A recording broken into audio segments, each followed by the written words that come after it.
Então vamos lá, né, gente? Eu tô gravando esse vídeo aqui em off porque, de novo, esse fim de semana eu fui visitar minha mãe, né? Não estranhem a minha voz porque eu tô um pouco gripado, né? Então vai sair um pouco diferente. E hoje eu trouxe aqui dois cortes, né? Dois vídeos curtos, né? Um do TikTok e um do Instagram, aonde esse cara aqui, por exemplo, ele já tinha feito um vídeo, né, falando que na União Soviética a vida não era tão boa quanto os comunistas falam e tudo mais, e ele pega dados de 1990, ou seja, ele pega dados já quando o regime já estava praticamente acabado, né, para fazer essa comparação. Aí eu fui lá e respondi ele, aí eu peguei o exemplo do Chile, né, para mostrar que os números que ele pega não servem de nada, porque ele pega números que são média, né, como IDH, esse tipo de coisa, né, que no fim das contas é uma média, não expressa a complexidade social, a complexidade material presente naquela sociedade. Aí ele me respondeu, né, e aí vamos ver o que que ele tem a dizer aqui, vamos lá. Vou mostrar pra vocês agora. Primeiro garotinho pega um recorte específico, 1990. Esse cara aqui atrás reclamou que quando eu fui comparar o IDH dos Estados Unidos com o da URSS, eu escolhi um ano muito ruim para a URSS, 1990. Mas tudo bem, não tem problema. Vamos dar uma olhada então num relatório feito pela ONU em 91, que trouxe a perspectiva. E aí, de novo, olha para você ver, de novo, ele pega um relatório no ano que o regime acaba. Você está entendendo? Por que que ele não pega, por exemplo, um relatório da FAO de 1940, 1950, 1960? Não. Ou seja, de novo, ele vai recortar a realidade para favorecer o ponto dele, né? Se eu não me engano, tem os dados da FAO que aponta que o consumo de carboidratos pela população soviética era maior do que nos Estados Unidos e na Grã-Bretanha, que na época eram as maiores potências capitalistas, né? E aí, ou seja, ele vai pegar a realidade, vai recortar o dado que ele quer para provar o ponto dele. De novo, esse dado não serve porque ele pega do final do regime, né? Mas vamos ver a argumentação do cara aqui. Mais histórica e gradual do IDH de cada país. De novo, lá no finalzinho do PDF a gente tem uma tabela que mostra as mudanças de IDH ao longo do tempo. Essa tabela que mostra o IDH de cada país em 1970, 1975 e as diferenças entre os anos. Se o Olha lá, Arábia Saudita. Vamos ver o país que ele vai cresceu, fazer. diminuiu de IDH e quanto especificamente. Então vamos lá. O IDH americano em 1970 era de 0,848. Em 1975 era de 0,98, quase 1. Ai, meu Deus do céu, velho. Nossa, é tipo assim, é tão problemático isso aqui. É tão problemático porque, vamos lá, 0,848 foi para 0,980, né? O que que isso quer dizer? Nada. Por quê? Isso aqui não é capaz de você oferir, por exemplo, se o trabalhador que faz um trabalho mais pesado, né? Que seja ali um operador de fábrica, que seja ali um cara que trabalha com carga e descarga, né? Aquele cara que pega pesado mesmo. Isso aqui aponta se a qualidade de vida desse cara aumentou? Não, ele pega o Elon Musk, pega o operário do chão de fábrica, pega os dois e coloca no mesmo patamar, né? Pega o Jeff Bezos, que é um herdeiro, e pega o carteiro, coloca no mesmo patamar. Esse é o problema de você usar média de dados. Porque a média de dados, ela não transparece em nenhum momento a realidade.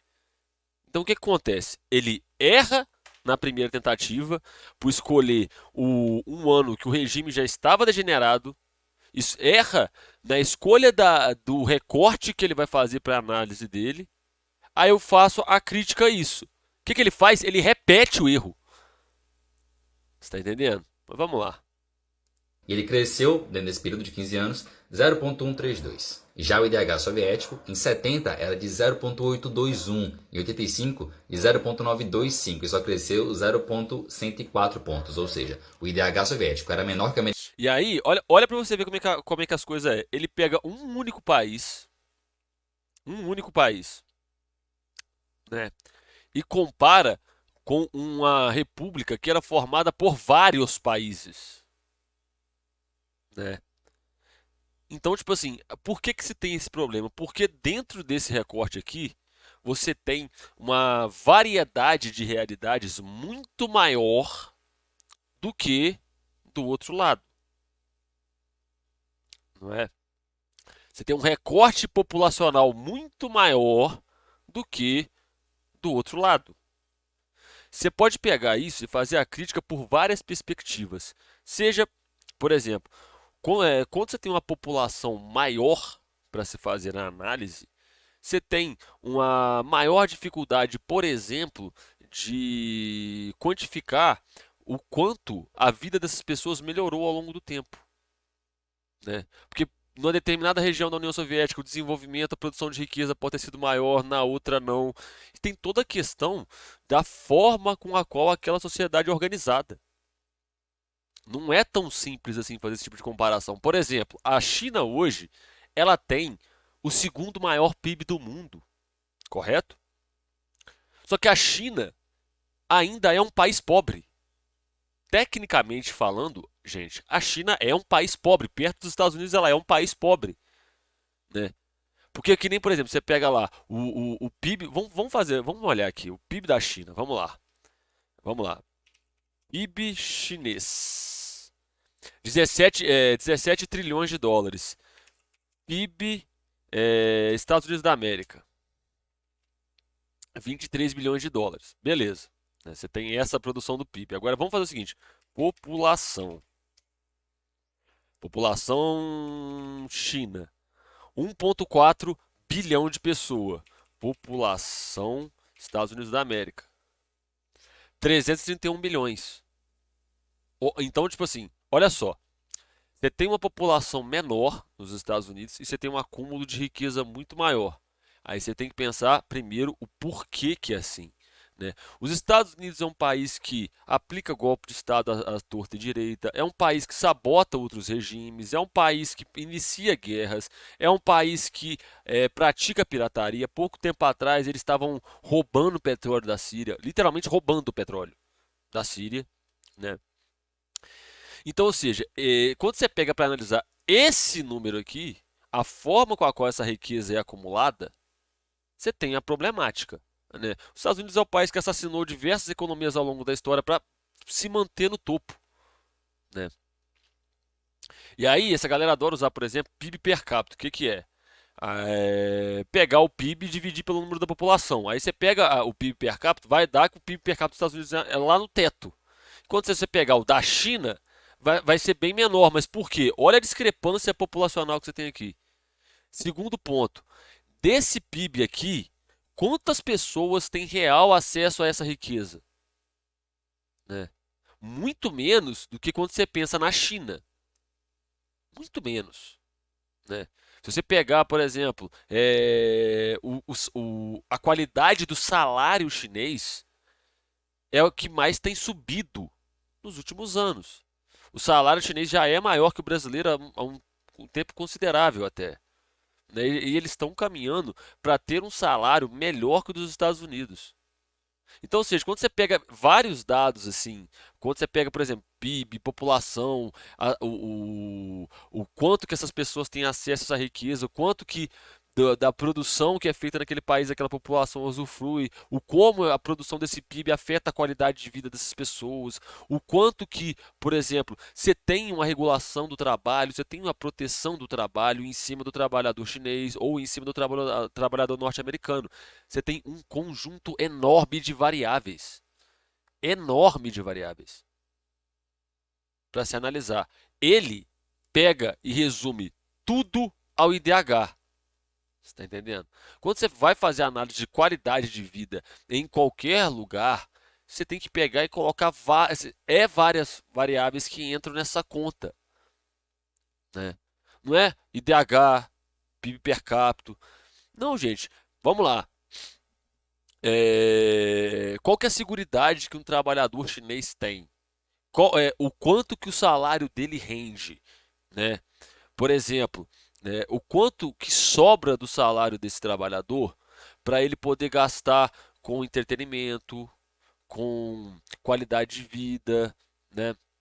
Investir na sua qualidade de vida, que seja numa alimentação melhor, que seja numa academia, que seja numa habitação melhor, que seja no aprimoramento pessoal, né, numa maior qualificação pessoal, fazendo um curso superior, fazendo um curso técnico, fazendo algum curso preparatório. Não, ele não mede isso. Ele não mede a qualidade do salário do chinês e nem do, do norte-americano. O IDH não faz isso. Então, quando você vai fazer análise desse tipo de coisa, gente, você tem um conjunto de variáveis que importa. Ele reduz tudo isso a IDH. Mas por que que eles fazem isso? Porque é o único jeito de sustentar a narrativa deles. É o único jeito, né? Vamos continuar aqui. Americano em 70, em 85, em 90 e ele cresceu menos em todos esses períodos. Depois ele fala como se... Tá, e detalhe, ele não mostra os dados como é que cresceu. Ele só pega ali de tanto, tanto, tanto. Como isso cresceu? Qual que foi a progressão disso? Porque não adianta nada o IDH subir pra caralho, aí quando você olha pra dentro do país, por exemplo, tá encharcado de pobreza, né? Vamos fazer o seguinte, vamos lá. IDH Estados Unidos. Olha lá, 921. Vamos lá. IDH China. 721 pontos em 2020. E aqui dos Estados Unidos você tem 921 em 2022. Tá vendo? O IDH da China é menor. Aí você vai falar, então a qualidade de vida do povo chinês é menor. Não. Porque quando você olha para os Estados Unidos e vai ver os Estados Unidos, o que você vai enxergar dentro dos Estados Unidos? É o país com o maior número de moradores de rua do mundo. É o país com o maior número com a maior população carcerária do mundo. É um país que está tendo um problema enorme, enorme. Por exemplo, com crédito estudantil, porque as universidades são privadas, os estudantes se endividam para fazer as suas universidades. Aí você pega o IDH da China, é menor, mas é o salário que mais cresceu nos últimos tempos. É um país onde todo o setor de educação é todo público, todo gratuito, né? Onde as universidades são públicas e gratuitas. Né? É um país onde todo o serviço de telefonia deles é estatal e todo mundo tem acesso à telefonia. É um país onde você tem um aparato de seguridade muito maior. Você tem um aparato de seguridade muito maior na China. Por exemplo, você pega aqui, o IDH dos Estados Unidos é maior, né? Mas, por exemplo, lá o Estado tem que criar um plano separado, um plano de saúde separado para os idosos. Você sabe por quê? Porque os planos privados, os grandes competidores do mercado, não oferecem plano de saúde para pessoas idosas porque não dá lucro. IDH quer dizer alguma coisa? Não quer dizer nada. Nada. É uma conta porca com meia dúzia de elementos que chega num número. Como que chega nesse número? O que que sustenta esse número? O que que esse número descreve da realidade? Nada. Ou seja, ele só pegou um número que corrobora o ponto dele, mas vamos ver. A União Soviética tivesse saído assim, do Marx pro Mises, tá ligado? Do Lenin pro Friedman, depois que o RSS ruiu. Mas na verdade o que a gente viu foi o contrário, foi uma continuação das políticas tanto monetária quanto fiscal do governo, de fazer dívida a rodo, de imprimir moeda a rodo. Não... Ai, de novo, o espantalho de que imprimir moeda destrói a economia. Então fala isso para os Estados Unidos, querido. Fala isso para os Estados Unidos. Que qualquer coisa que dá problema lá, eles ligam a impressora e foda-se. Porque é isso que os Estados Unidos fazem. Essa é a lógica econômica dos Estados Unidos. Se o problema é ligar a impressora, irmão, vamos falar com o tio Sam para desligar a impressora deles. Vamos? Vamos fazer isso? Né? Porque essa galera que fala de imprimir dinheiro nunca cita os Estados Unidos. Nunca cita. Não, o governo brasileiro está imprimindo moeda. Não sei quem está imprimindo moeda. Está destruindo a economia. Ai, meu Deus, a economia está em frangalhos. Vamos falar dos Estados Unidos? Não.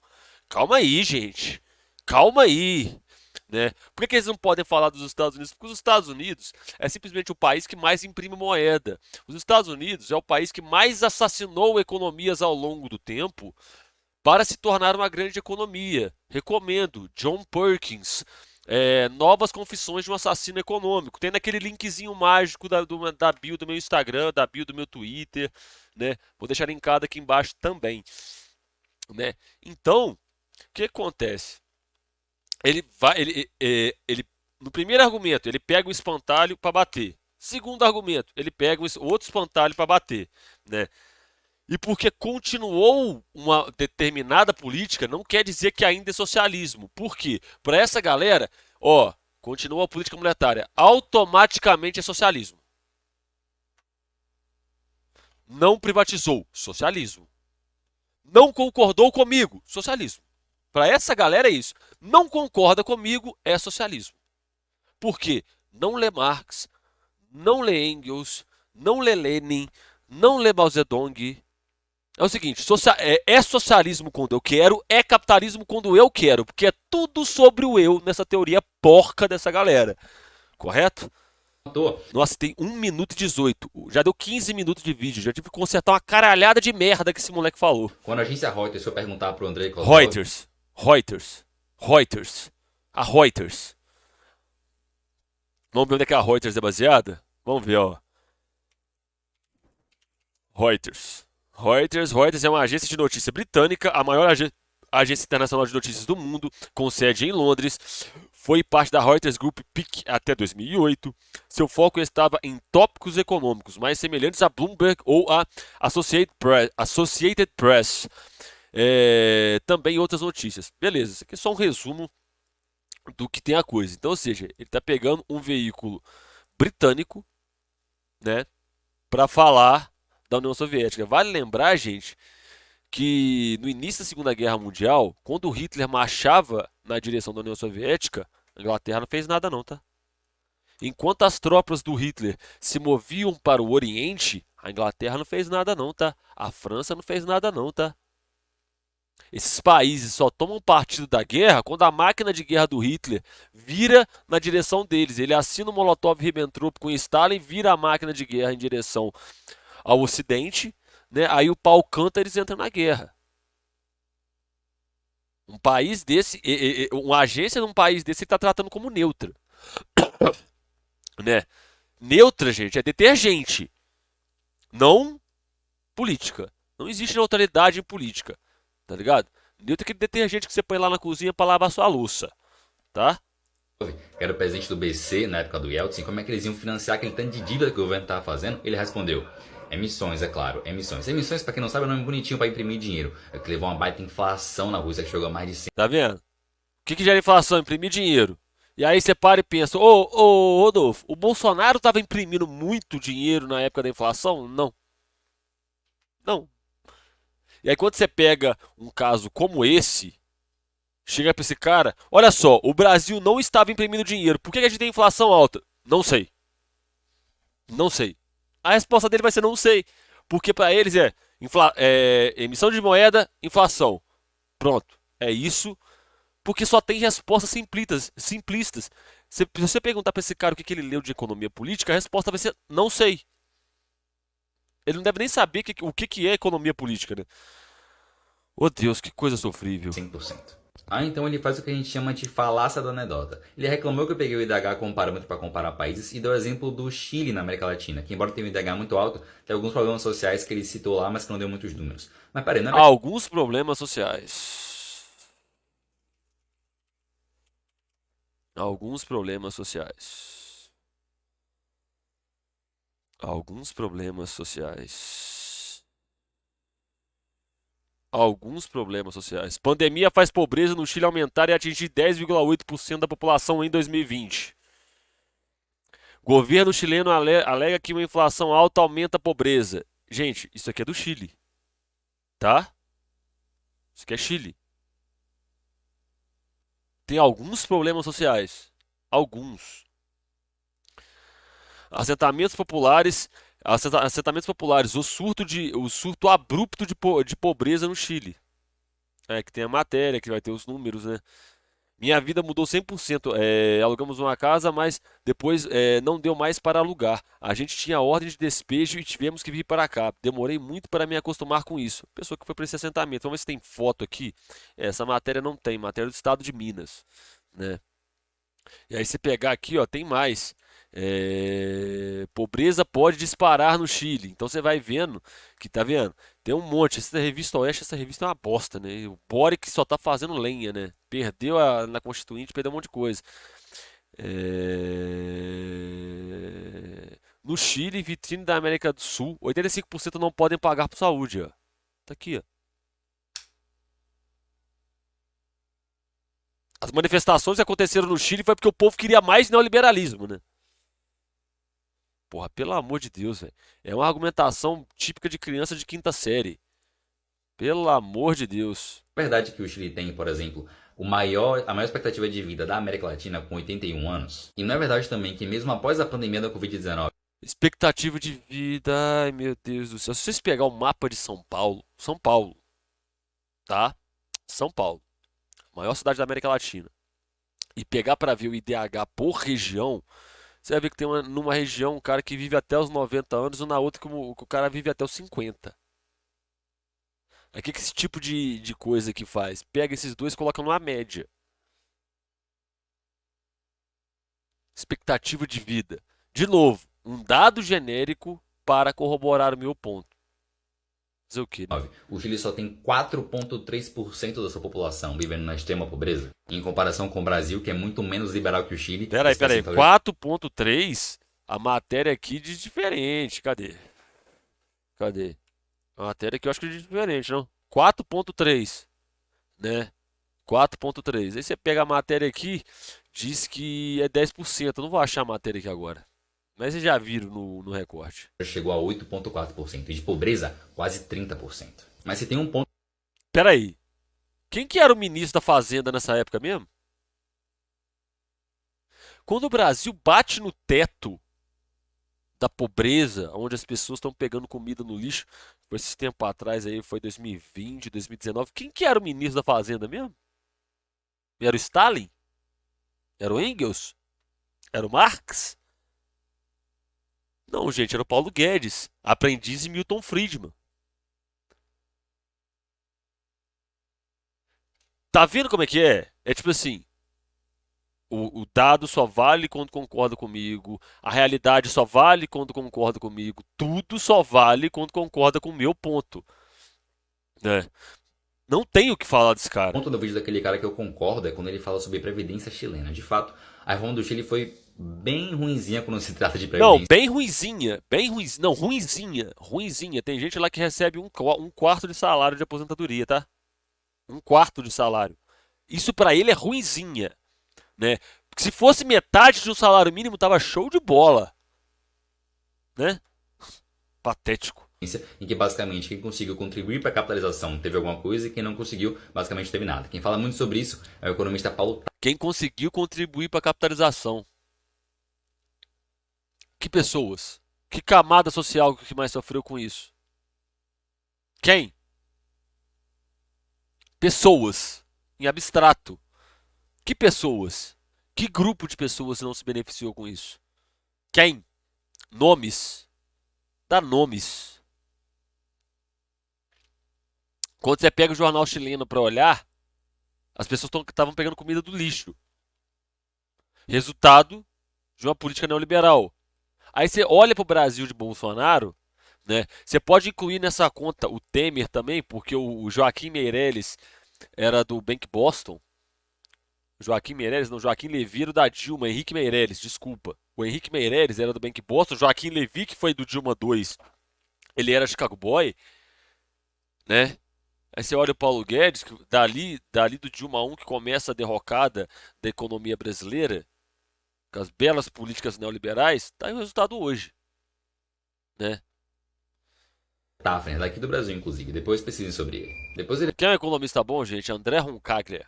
fala como a União Soviética ajudou ali a libertar países do leste europeu, né? Como a 90, 91, 92.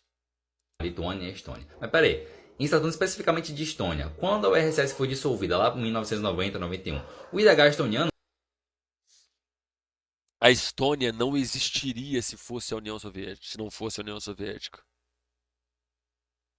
Porque antes aquelas terras eram do Império Russo.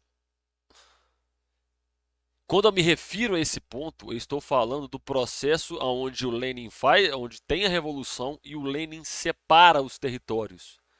Eu estou falando isso, gente, em 1920, 1921. Aí, como é que ele faz? Ele pega o resultado de 90. Ou seja, a realidade só vale quando concorda comigo. É péssimo. O nível de argumentação desse cara é primário. Tem 2 minutos e 33 de vídeo. O React deu 25 minutos pra consertar todas as cagadas que esse cara falou. Era muito parecido com o do Brasil, inclusive. 0.73, 0.72, era bem baixinho. Ah, meu Deus, o pior é que ele põe uma alegria na cara. Olha lá, índice de desenvolvimento humano, dado genérico, não vou repetir mais nada, vou deixar só esse bocabato se enforcar aí. Depois de muitas reformas liberais, hoje o D'Agostiniano bate 0.89. É engraçado que quando você pega pesquisas nessas regiões, o saudosismo pelo regime só tem aumentado. Mas, detalhes. O D'Agostiniano bate 0.89, um dos maiores do leste europeu. As reformas que a gente anda promovendo não podiam ser outras. Não, e detalhe, tá? Eu não sei se vocês pararam pra reparar uma coisa. Vocês tinham que ter. Olha só. Vocês pararam pra pensar que todas, absolutamente todas as ex-repúblicas soviéticas terminaram regimes fascistas? Hoje elas são regimes fascistas? Rússia, Ucrânia, Lituânia, Letônia. Todas as ex-repúblicas soviéticas viraram regimes fascistas.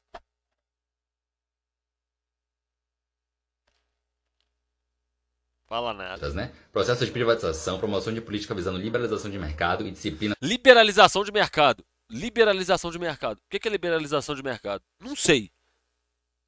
Não sei. Ah, não. Privatizações. Ô, gente, a telefonia do Brasil é boa? Privatizaram agora recentemente a Eletrobras. A conta de luz subiu. Olha como é que a privatização é boa, gente. Você paga mais caro por um serviço pior. Privatização é bom pra caralho. Ai, ai, vamos pegar o outro aqui, que esse aqui consegue ser pior. Vamos lá, ó. Todo marxista é naturalmente antiético. Vamos ver. Marxista é naturalmente antiético. E isso porque fere primeiro o princípio da ontologia da vontade.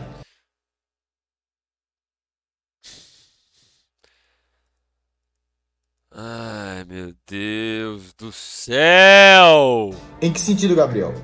A revolução comunista ou marxista, como você quiser chamar, ela parte do pressuposto de abolir a classe que detém o meio de produção, né? Que eles chamam de burguesia. Só que se eu, como... O que eles chamam de burguesia. Não, gente, burguesia não existe. Nunca existiu. Se você perguntar pra ele a origem desse termo, ele não sabe. Você sabe por que a gente chama a burguesia de burguesia? Essa classe, antes de fazer a revolução, ela era uma classe manufatureira, né? Uma classe de comerciantes. Normalmente ela é formada por esses grupos. E eles moravam em regiões que ficaram conhecidas como burgos. Daí vem a palavra burgueses. A etimologia da palavra burguês é essa. Ele não sabe disso. Ele não sabe por que a gente chama essas pessoas de burgueses. Esse grupo de pessoas que morava nos burgos, durante o processo da Revolução Francesa, eles tomam o controle da Revolução. Isso também tem um processo um pouco parecido na Inglaterra, né? Porque o processo que dá origem, que faz o processo de transição do feudalismo para o capitalismo, é um processo revolucionário que ele é iniciado pela classe operária, mas ele não é concluído pela classe operária. Eu recomendo de coração mesmo, para quem quiser entender revolução, leia o Guerra Civil na França do Marx. Porque lá o Marx vai debater o curso desse processo. Um outro livro que pode ajudar vocês é Eric Hobsbawm, A Era das Revoluções. Tá? Vamos lá. O proletariado não sou de acordo com que essa revolução aconteça, automaticamente a minha vontade ela é sucumbida por conta de uma vontade de terceiros. Logo, na ontologia da vontade, a minha vontade é engolida pela vontade de outros. E aí, olha pra você ver como é que esse cara é ignorante. Faz a dialética reversa. A gente vive no capitalismo. Se você não quiser viver no capitalismo, a sua vontade é suprimida pela dos outros.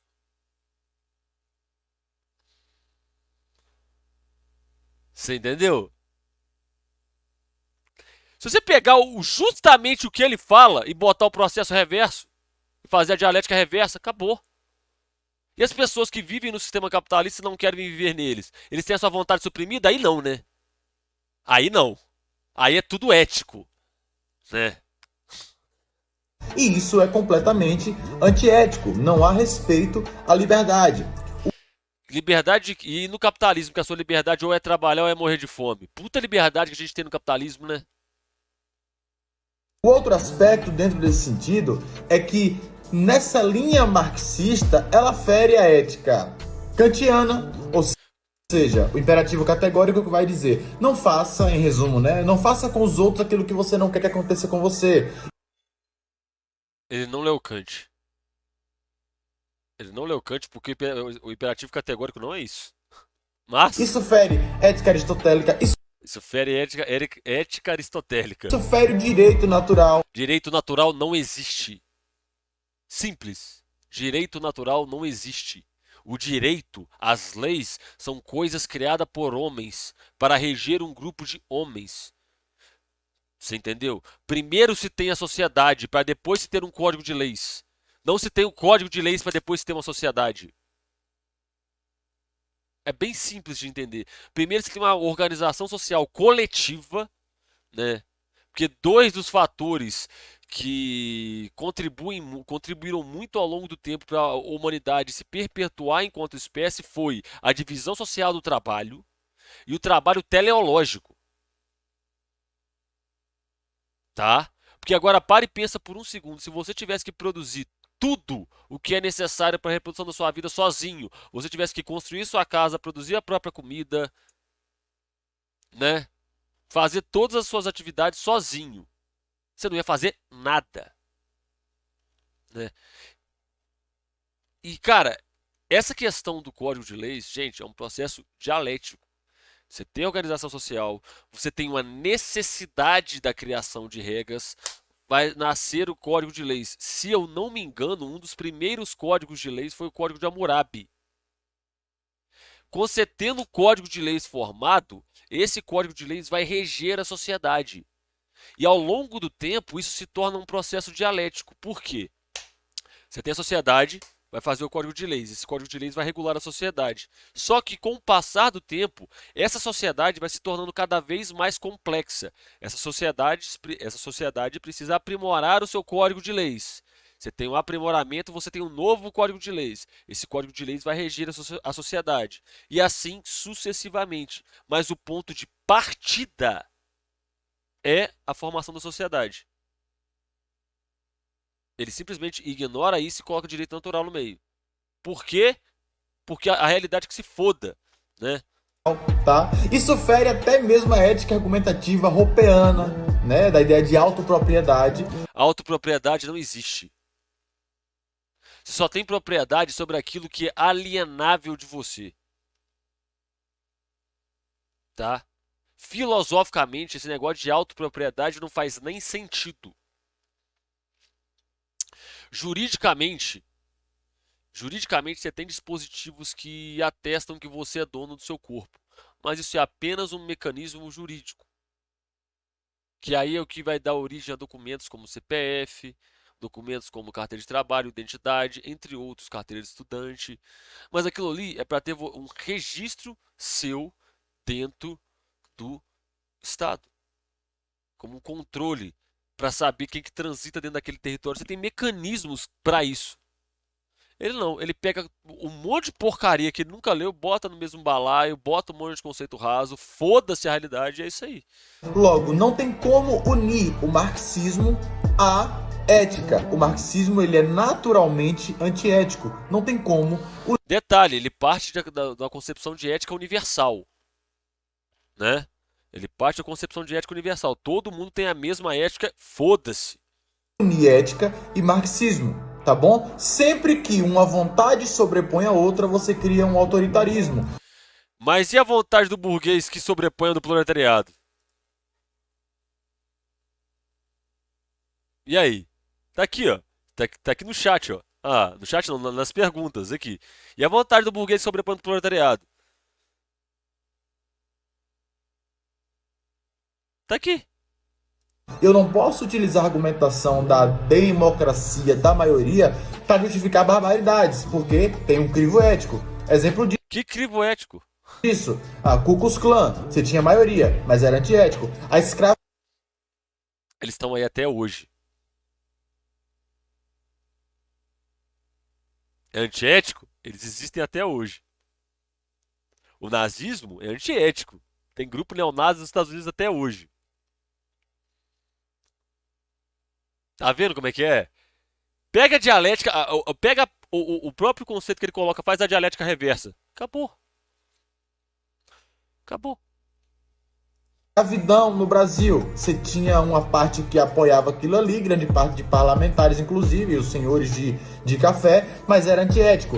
A ideologia alemã, né, do bigodinho lá, tudo isso é completamente antiético. Antiético. Por ser antiético, impediu ele de ascender ao poder? E era justificado pela maioria. Tá bom? Então, repito, não tem como ser ético e ser marxista. É claro, a gente não debate ética, a gente debate realidade. Porque é só pegar tudo que você faz aqui, colocar a dialética reversa, que não tem nem sentido o que você fala. Tá? Não tem mais o que falar, não. Pra você que tá vendo esse vídeo pelo YouTube, muito obrigado por ter assistido até aqui, tá bom? Eu tô um pouco doente, desculpem a voz, tô com o nariz um pouco entupido, um pouco gripado, tá? Esse fim de semana volta ao normal as lives, tá bom? Eu vou ficando por aqui. Um beijo bem grande no coração de vocês. Aqui na tela tem um outro vídeo para você. Se inscreve aí no canal, deixa o like, tá bom? Compartilha com o amiguinho. Vamos ajudar o trabalho a crescer para a gente poder investir melhor em qualidade, novos conteúdos, novos formatos, tá? Se quiser contribuir também tem aqui o QR Code, tá bom? Um beijo no seu coração. Eu vou ficando por aqui. Até a próxima aí. Falou!